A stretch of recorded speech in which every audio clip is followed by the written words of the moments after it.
Is Warhammer even grimdark anymore? What's up, everybody? Angron's calmest son here, and I'm here to tackle the great question that nobody asked me to cover because I know it was on the forefront of everybody's mind. And of course, like the noble savage I am, I've decided to take it upon myself and answer this super complicated question. Is Warhammer even grimdark anymore? I mean, I'm gonna cut to the chase right now. I'd say it sort of like it's like again. I'd say most of the time it is, but recently it hasn't been feeling very grimdark. But let me put some context out for you. I'm a world eater. My thinking is not my forte. I'm much more into the physical attributes of myself, if you catch my drift. I'm more of a big brolic man and not an intellectual. However, if I'm going to engage in some intellectual conversation, it's probably important I put on the thinking cap. So let's get to it. So I'd say I've really started recently getting interested in the lore. I've always been interested in the lore. I'm not gonna, bullshit anybody there.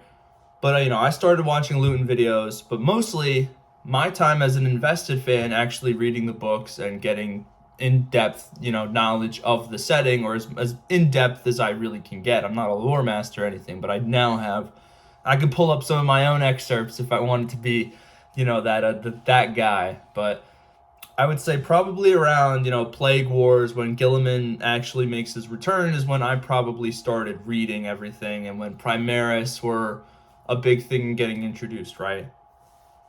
So I wasn't a fan at the time when Warhammer really did seem to be very grim and dark, where Gilliman was pretty much in a coma. The Imperium was actually on the verge of, quite literally on the verge of collapse. Space Marines were so far and few in between that really it seemed like everything that is technically a finite resource was finite, and it seemed that the setting was always on the perpetual edge of, collapsing in on itself, right? So as we progressed through this, timeline and series of events past Plague War into, the Indominus Crusade and what's now, the fall of Cadia and the Arcs of Omen, all this stuff that's down recently or has recently occurred. If you're a fan, even passively or diehard or, whatever you would really classify yourself as, I'm sure you've probably thought this, or at least you've watched somebody else who may have brought up this topic in one way or another, or you've read it on Reddit, or you've read it anywhere else, really. I'm sure the thought has occurred to you, is this really grim dark at this rate? So I'd say, obviously, it's always going to depend on the story, right? If you're going to read a chaos story, then yes, the Imperium and everything's grim dark. You're a chaos warband scavenging. You think back to the great, the Siege of Terra, the Horus Heresy, how Horus failed you, and you see how far the Imperium's degraded. You go from the Imperium side, you see the same thing.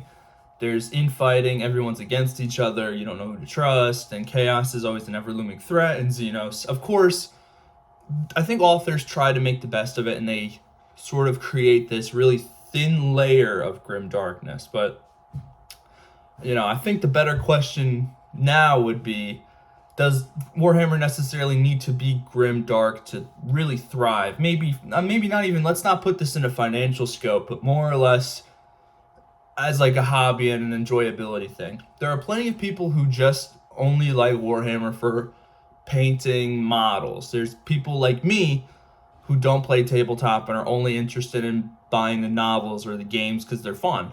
And then there's people who are a healthy mix of all three.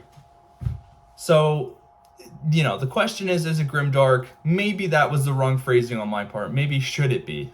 Personally, I enjoy when the stories are pretty miserable.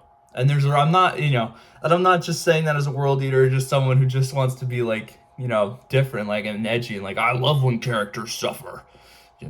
Give me more, Vulcan, Eldar, Child, Flamethrower action. No, I'm not like that, okay? It's more or less that the suffering that entails in a grimdark setting allows for a sense of urgency and dread in every story's portrayal, right? Whoever's going to be involved in said story, the stakes are going to feel like they matter. because everything is finite. The story is collapsing in on itself. There is no savior. There is no better results or ending. You're just, whatever passive enjoyment moment you have in this setting, in a grimdark setting, will be fleeting, because it really just doesn't matter in the long run, right? Because there is only war and the laughter of thirsting gods. So, you know, it's going to be like that, right? It's going to be why grimdark appeals, because it's good, and the suffering of characters promotes growth, and it promotes these interesting story dynamics that you're not going to see in something that's like noble bright. Like, I don't know, I haven't read anything from Age of Sigmar or anything from Warhammer Fantasy, but the stakes aren't necessarily, I would assume, not as high, because it's not a grimdark setting. It's like noble bright, there's evil, but it's really counterbalanced by some good or slightly less evil entities that are constantly combating each other. I don't know Sigmar's alignment. I'm not going to pretend I know much of anything of fantasy besides the Ever-Chosen of Chaos, because I think his aesthetic's actually pretty badass and pretty cool, and I like Skaven. That's really my extent to that. But if you were to ask me again, we're going to go back to the first second of this video. Is it grimdark? At this point in time, probably not as much as I'd like it to be.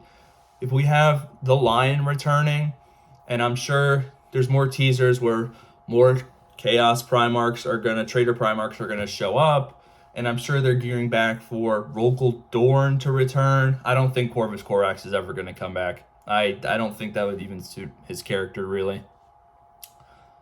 Jagatai maybe would come back. Vulcan, if he's mentally stable enough. I'm sure that's what GW is sort of gearing towards, like this weird Avengers Endgame level scenario where they all sort of manifest and whatnot and show up. But yeah, if you're asking me, absolutely, that takes away from the grim dark aesthetic that was, you know, originally prescribed to Warhammer. Obviously, it's still there. I'm not saying Warhammer's not grim dark, but I'm saying I've noticed, at least as a fan, a really big difference in the sense of urgency and like despair in stories, right? So recently, like, here's an example. I've been reading Storm of Iron. I've been reading a lot of Chaos books because I'm trying to read a story for every faction right now. I'm just finishing out Chaos, and then I'm going to move to the Loyalists. But reading Chaos stories, and keep in mind, I don't know when the timeline sort of sets in stone with the stories I'm reading, but I don't think that's really important either, because everything in Warhammer is really loosey-goosey, and if you're reading, I don't really think you ever need to be too concerned with the timeline unless you're like, you know, me, or like a YouTuber who's actually has some pretty damn good research skills and actually puts in the time and effort to give you the rundown of that. But sorry, little ramble aside, in a Chaos story, everything does feel very grim and dark because they're not the main, you know, protagonists of this story. As much as you can claim there is none, it's the Space Marines. They sell the most models, and obviously GW has put a shitload of emphasis and story into the Imperium, because we're all human. We can't really relate to the Xenos. I'm sure I know some people who could probably relate to the Orc mindset. I'm not going to name names. But, you know what I'm saying. Like, we know who sells, but when you read the Chaos stories, shit feels evil and grim and depressing. Everybody's damned, and they all acknowledge that they made the wrong choice. Well, some of them acknowledge they made the wrong choice, but everybody's suffering. And when you read a Loyalist story, you're not really going to get the same level like that. And I've noticed it too. I'm trying to read through the Heresy right now, and I'm currently reading Battle for the Abyss.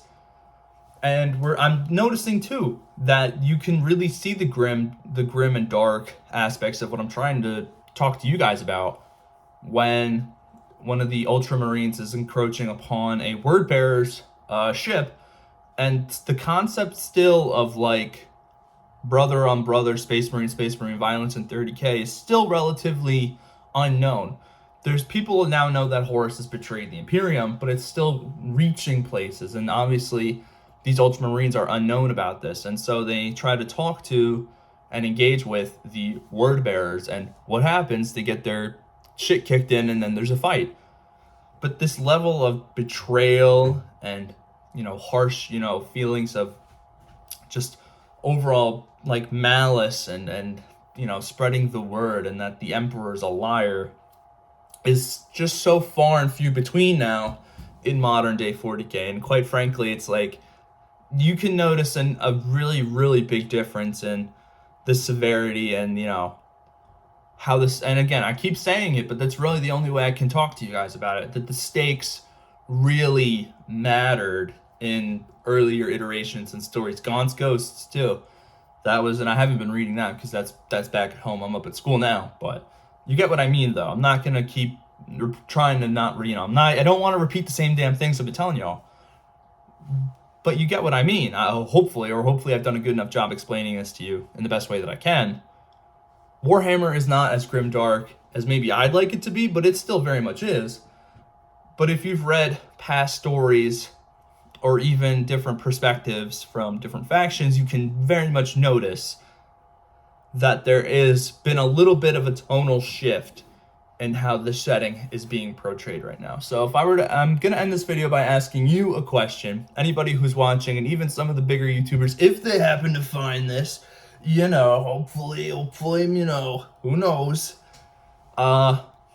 Is Warhammer grimdark anymore? Or a better question maybe after this, a follow-up question. Is Warhammer grimdark at this point in time? And do you think it should be grimdark at this rate? I know Warhammer's gone through some ebbs and flows of, you know, grim derp, noble bright. I'm not going to really list out everything, but do you think it should stay grimdark in this new kind of day and age and era we're going into with the hobby? So I'll leave you guys with that. If you watched the whole video, thank you so much. Always appreciated. 5 subscribers away from 200, y'all. I know we can do this. The growth has been amazing, and I just want to say a quick thank you for all you guys subscribing and always commenting and liking. Really, really means a lot to me that I can talk about the hobby that I enjoy and share it with other people who are like-minded. So thank you. And Angron's Calmest Sun is out of here.